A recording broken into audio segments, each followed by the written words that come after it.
November 1995, Madison Square Garden, New York City. 20,000 fans, packed into one of the world's most legendary venues, screaming Michael Jackson's name until their voices gave out. The History World Tour had already broken records across 3 continents, but nobody in that arena was prepared for what was about to unfold. During Earth Song, as Michael's voice soared through the most emotionally vulnerable moment of the performance, something happened that would expose the raw humanity behind the world's most famous entertainer. What happened next wasn't just a concert moment. It was the night Michael Jackson showed the world that even legends break, and what he did in response would prove that true strength isn't about being invincible. It's about being brave enough to be vulnerable in front of 20,000 witnesses. If you've ever felt like the weight of the world was crushing you, if you've ever wondered how the most famous people handle their darkest moments, hit that subscribe button right now, because this story will change everything you thought you knew about Michael Jackson. The pressure had been building for months. Michael Jackson wasn't just performing, he was fighting against allegations that had tried to destroy him, fighting against a media that seemed determined to tear down everything he'd built, fighting to prove that his art, his message, his entire life's work mattered more than the headlines. His longtime choreographer, Travis Payne, later revealed what those months had been like behind the scenes. Michael would sit in his dressing room for hours before shows, completely silent, Travis said in a 2003 interview. He wasn't meditating or preparing, he was just holding himself together. The weight of everything he was carrying was visible in his eyes. The History album had been Michael's artistic response to his pain. Every song was infused with anger, defiance, vulnerability, and hope. But performing these deeply personal songs night after night was taking its toll. Each show required Michael to relive his trauma, to expose his wounds, to give pieces of himself to audiences who may or may not understand the depth of what he was sharing. November 12th started like any other tour date. Michael arrived at Madison Square Garden 6 hours before showtime, as was his ritual. He went through his vocal warm-ups, reviewed choreography notes with his dancers, and spent time alone in his dressing room with the door locked. But his band members noticed something different that evening. Michael seemed more withdrawn than usual, more fragile. He kept looking at this letter, recalled guitarist Jennifer Batten. I'd seen him read fan mail before shows, but this time was different. His hands were shaking as he held it. The letter was from a teenage girl in Brooklyn who had written to tell Michael that his music had literally saved her life.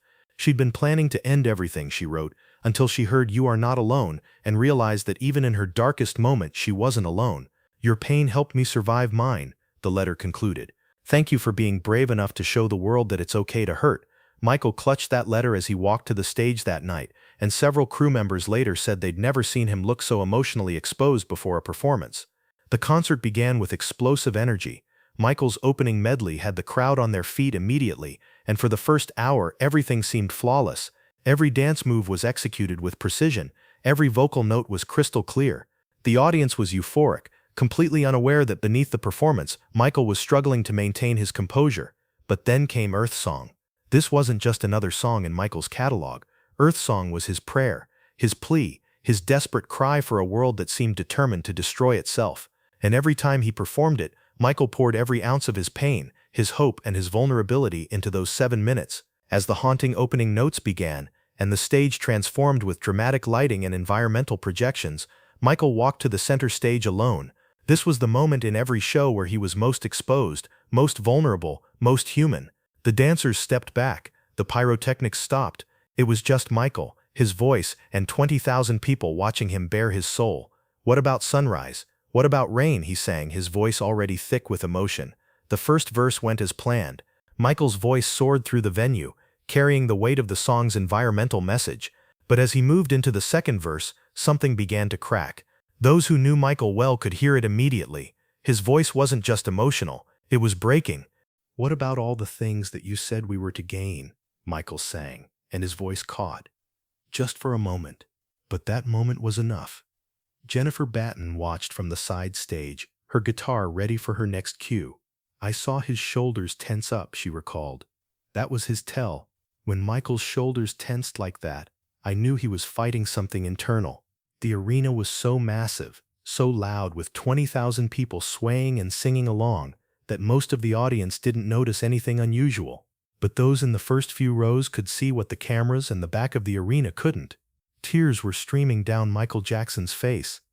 not the choreographed, artistic tears that sometimes appeared during emotional performances. These were real, raw, uncontrolled tears that Michael was desperately trying to hide as he continued singing. "What about all the peace that you pledge your only son?" The words came out broken, barely held together by Michael's decades of professional training that told him no matter what happened internally, the show must continue. Travis Payne stood backstage, his heart breaking as he watched his friend and mentor struggle. "That wasn't Michael Jackson the superstar up there," he later said. "That was Michael Jackson the human being, finally reaching his breaking point." As the song built toward its powerful climax, something unprecedented happened. Michael stopped singing mid-verse. His hand went to his face, covering his eyes.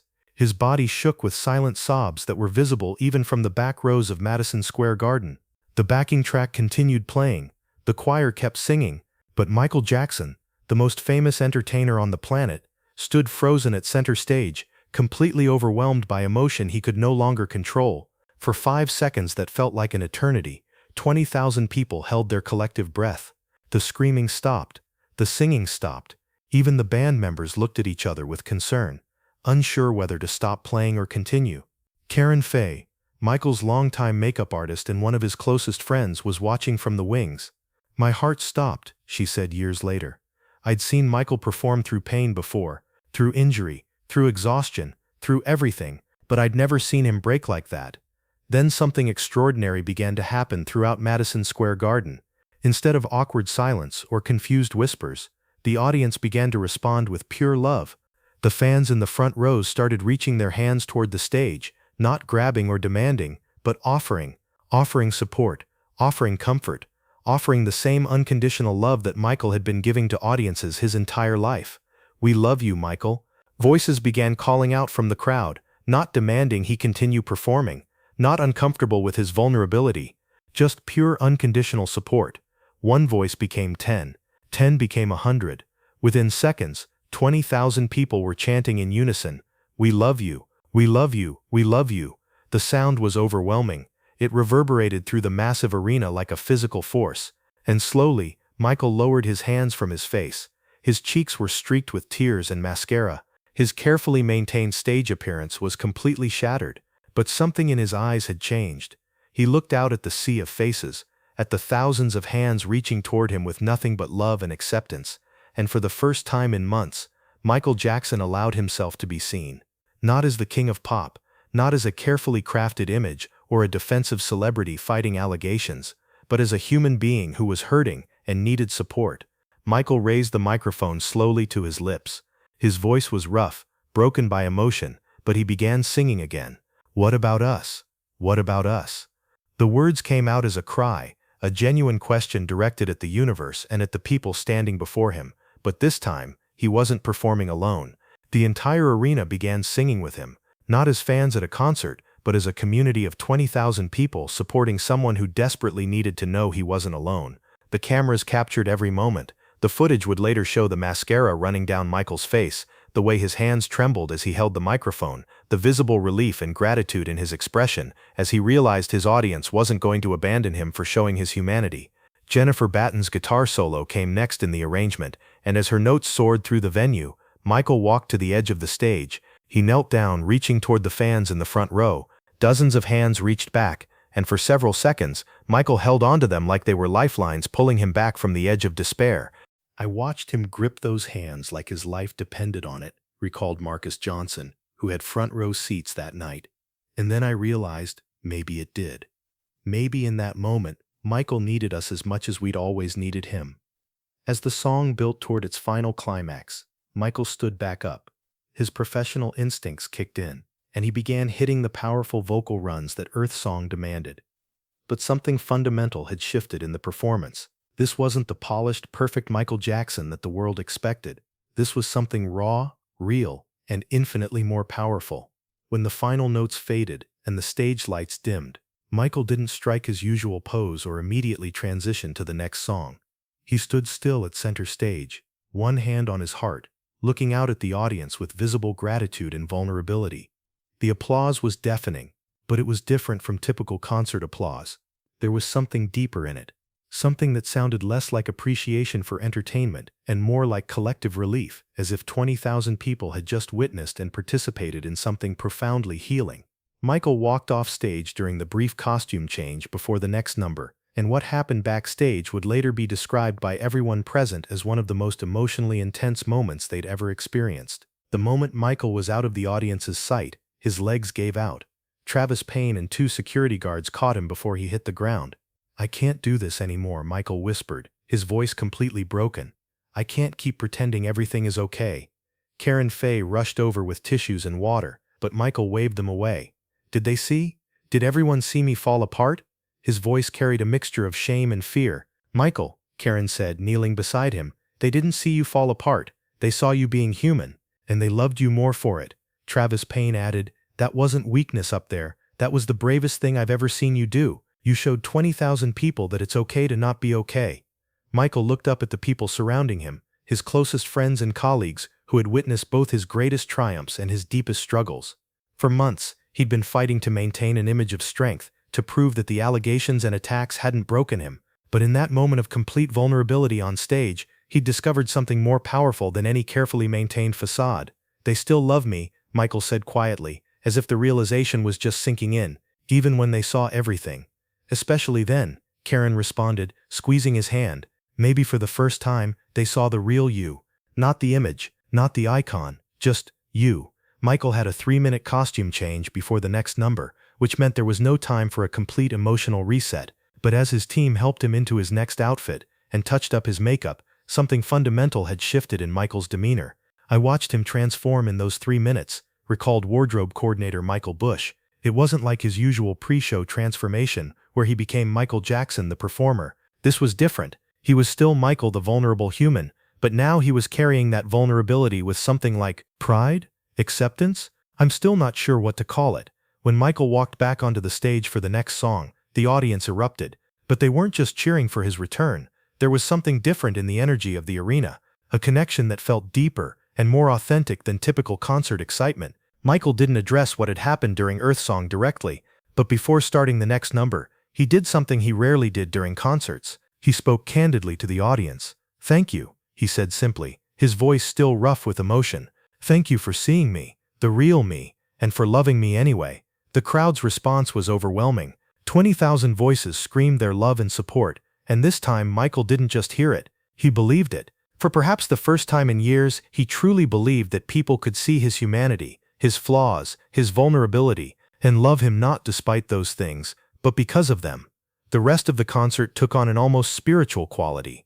Michael performed with a freedom he hadn't displayed in years. He ad-libbed vocal runs, changed choreography in the moment, and engaged with the audience in ways that felt spontaneous and genuine, rather than carefully rehearsed. It was like watching someone perform without armor for the first time, Jennifer Batten later described. Michael had always been an incredible performer, but that night, he was something more. He was authentic in a way I'd never seen before. The show ended with "Heal the World," which took on profound new meaning after what the audience had just witnessed. As Michael sang about making the world a better place and healing its pain, every person in Madison Square Garden understood that healing begins with acknowledging our wounds, not hiding them. When Michael took his final bow that night, he didn't rush off stage as was typical. He stood at the edge, looking out at the faces of the people who had just witnessed his most vulnerable moment, and he waved. Not the practiced, iconic Michael Jackson wave, but a simple, genuine gesture of gratitude. The aftermath of that November night extended far beyond Madison Square Garden. Bootleg recordings of the concert began circulating, and the moment during Earthsong became legendary in fan communities. But more significantly, it sparked a broader conversation about mental health, vulnerability, and the impossible standards we place on celebrities and public figures. Music journalists who had spent years criticizing Michael began writing different kinds of articles. "We demand perfection and then destroy people for being human," read one headline in Rolling Stone. The article discussed how society's treatment of celebrities creates impossible standards that inevitably lead to breaking points. Dr. Sarah Mitchell, a psychologist specializing in performance anxiety and public pressure, began using the Madison Square Garden moment in her practice. "Michael Jackson inadvertently provided one of the most powerful examples of authentic vulnerability I've ever seen," she wrote in a professional journal. He showed us that strength isn't about never breaking, it's about breaking and allowing people to witness it. For Michael personally, that night marked a turning point in how he approached both his performances and his public persona. In interviews given months later, he spoke more openly about his struggles with pressure, anxiety, and the toll that years of scrutiny had taken on his mental health. "I spent so many years trying to be perfect," Michael told Diane Sawyer in a 1996 interview. "Perfect performances, perfect image, perfect everything. But perfection isn't human. And that night in New York, I finally let myself be human. And you know what? The world didn't end. People didn't abandon me. They just loved me. Maybe for the first time, they loved the real me." Travis Payne noticed profound changes in how Michael prepared for and executed performances after that night. "He stopped trying to control every single moment," Travis observed. "He allowed space for authentic emotion, for spontaneity, for humanity. His performances became more powerful because they were more real." Karen Fay saw the impact extend beyond performances into Michael's daily life. "He started being more honest about when he was struggling," she said. "Instead of always saying I'm fine when he clearly wasn't, he'd actually tell people when he was having a hard time." That was revolutionary for Michael. The Madison Square Garden moment also inspired changes in how Michael's team approached his well-being. Regular mental health check-ins became part of the tour routine. Space was built into schedules for genuine rest and recovery. The focus shifted from maintaining an image to supporting an actual human being. Fan communities were profoundly impacted as well. "Before that night, we loved Michael Jackson, the icon," explained longtime fan Maria Santos. "After that night, we loved Michael Jackson, the person. There's a huge difference. Icons are distant, untouchable. But when you see someone's humanity so clearly, the love becomes deeper, more protective, more real." Support groups for fans dealing with mental health issues began using Michael's moment of vulnerability as a touchstone. "If Michael Jackson could break down in front of 20,000 people and survive, I can talk about my depression with my family," became a common sentiment in these communities. The ripple effects extended into the broader entertainment industry. Other artists began opening up about their mental health struggles, citing Michael's example as giving them permission to be vulnerable. "Michael showed us that our fans won't abandon us for being human," said R&B artist Brandy in a 1997 interview. "That changed everything for how I approach my relationship with my audience." Music venues and concert promoters started implementing better support systems for performers, recognizing that the pressure of live performance could have serious mental health impacts. "The Madison Square Garden moment woke up the industry," said venue manager Thomas Richardson. "We realized we'd been treating artists like machines instead of humans." Years later, when Michael died in 2009, the footage from that November 1995 performance resurfaced with new significance. Millions of people watched the Earth Song moment and saw something they'd missed before: a man who had been crying out for help, for connection, for permission to be imperfect, long before his tragic death. Looking back now, that night at MSG was Michael showing us exactly what he needed, reflected psychologist Dr. Mitchell. He needed to know that people would love him, even when he wasn't perfect, even when he was broken. And for one beautiful night, 20,000 people gave him that gift. The letter from the Brooklyn teenager, the one Michael had clutched before going on stage that night, was found among his personal effects after his death. He'd kept it all those years, and he'd written in the margins, "November 12, 1995, the night I learned that vulnerability isn't weakness. It's the most courageous thing we can offer the world." Today, that moment during Earth Song is taught in performance psychology courses as an example of authentic connection between artist and audience. It's referenced in mental health discussions about the importance of vulnerability. It's celebrated by fans as the moment they truly saw and loved the real Michael Jackson. The lesson extends far beyond one man or one performance. It speaks to a universal human truth. We all carry masks, we all fear being seen in our brokenness, and we all desperately need spaces where we can be vulnerable without judgment. Michael Jackson, standing on that stage at Madison Square Garden with tears streaming down his face, gave that gift to 20,000 people. He showed them that it's okay to not be okay, that breaking doesn't mean broken, that vulnerability is a form of strength that connects us more deeply than any perfect performance ever could. In our current world of carefully curated social media personas and constant pressure to project success and happiness, Michael's moment of raw humanity feels more relevant than ever. How many of us are breaking in private, maintaining exhausting facades, terrified that people will abandon us if they see our real struggles? What would change if we all took a lesson from that November night?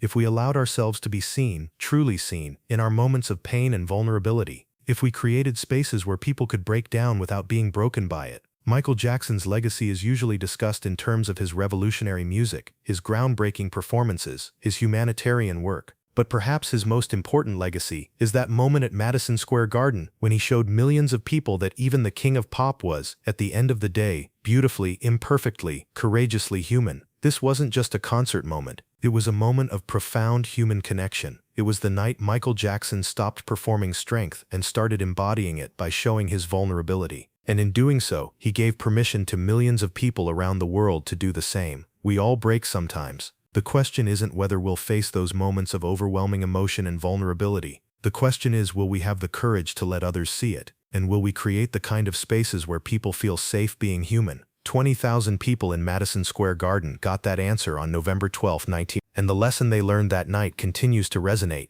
reminding us that our greatest strength often emerges not from our ability to maintain perfect facades, but from our courage to let those facades fall and reveal the imperfect, struggling, beautiful humans underneath.